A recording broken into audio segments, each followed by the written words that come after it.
अस्सलामुअलैकुम, hello everyone, welcome back to my YouTube channel. आज मैंने सोचा कि मैक्रोनीज़ बनाई जाएं।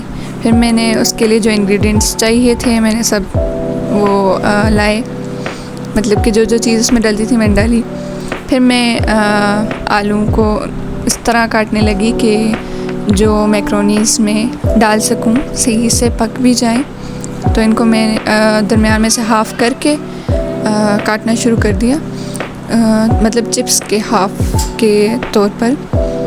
फिर मैंने जितने आलू चाहिए थे मुझे, मैंने वो सब को सेम एक साइज़ में काट दिया और फिर मैंने फ्राई करूँगी ना, क्योंकि बॉयल करने में मैक्रोनीज़ जल्दी बॉयल हो जाती हैं और पोटैटो इतनी जल्दी बॉयल नहीं होते। इसी वजह से मैंने इसे अलग बॉयल मतलब कि फ़्राई करना था।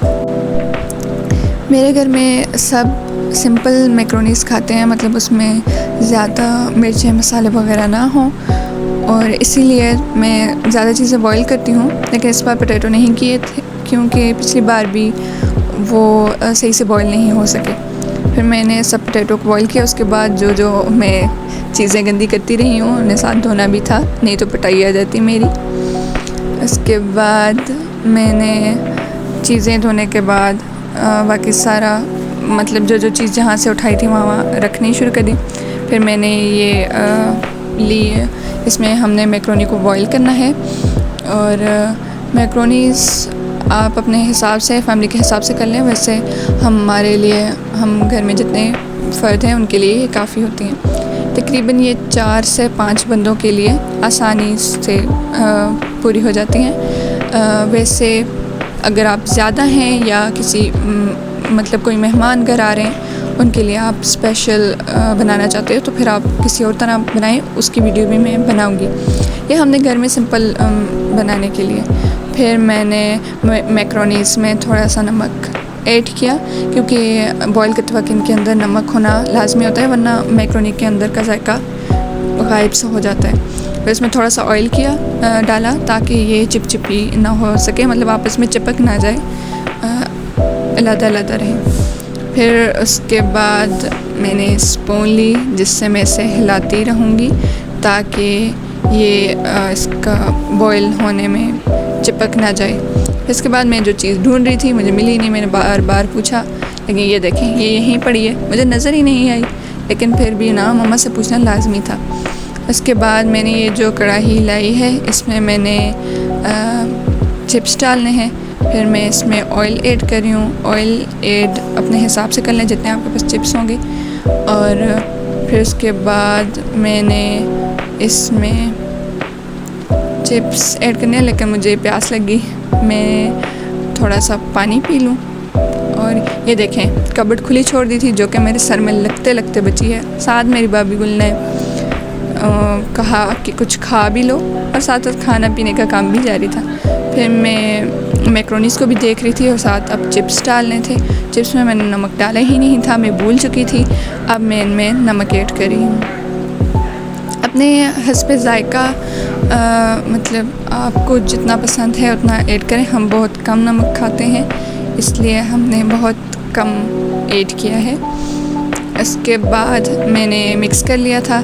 अब मैंने चिप्स इसमें डाले और ये जो बच के थे ये मैं सारे एक बार फ्राई कर रही हूँ।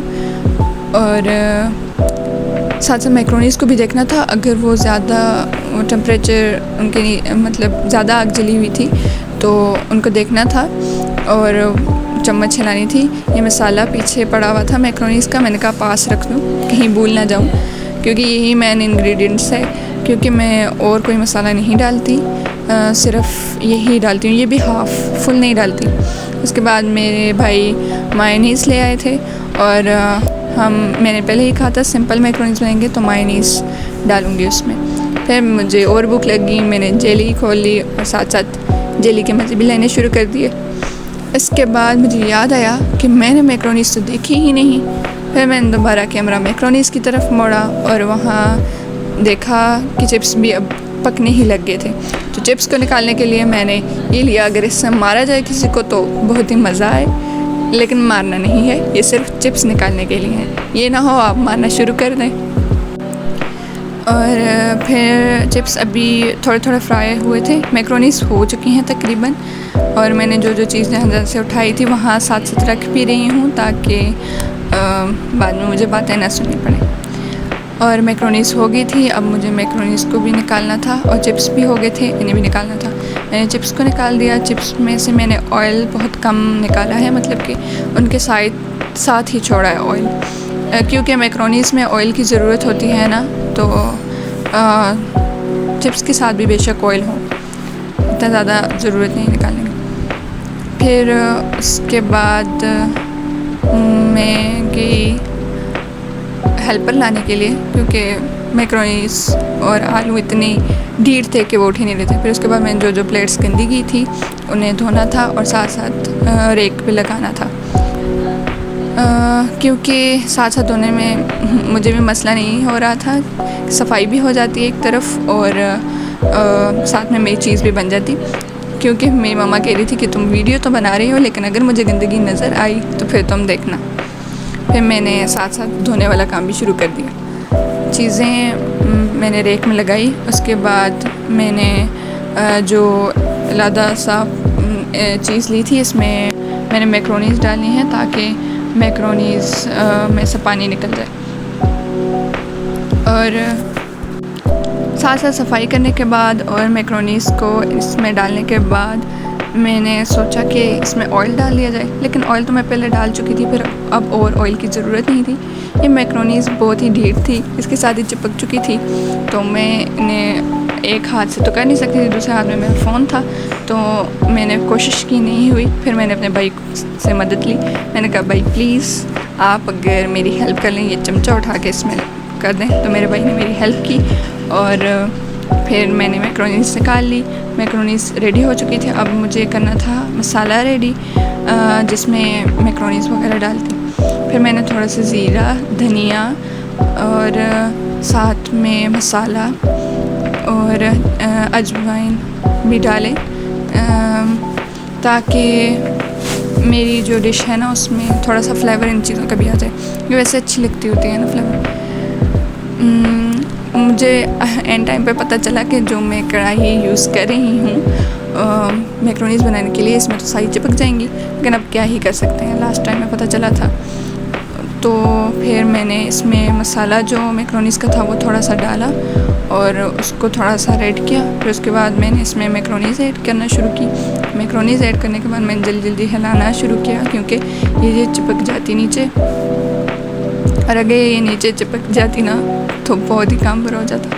फिर मैंने चिप्स भी बनाए थे, वो भी इसमें ऐड करूँगी। ये थोड़ा सा ऑयल और ऐड किया था मैंने, क्योंकि ऑयल की ज़रूरत लग रही थी, क्योंकि नीचे चिपक जाती। फिर मैंने सही तरह से मिक्स किया, इसको थोड़ा सा कलर ब्राउनिश शेड में दिया।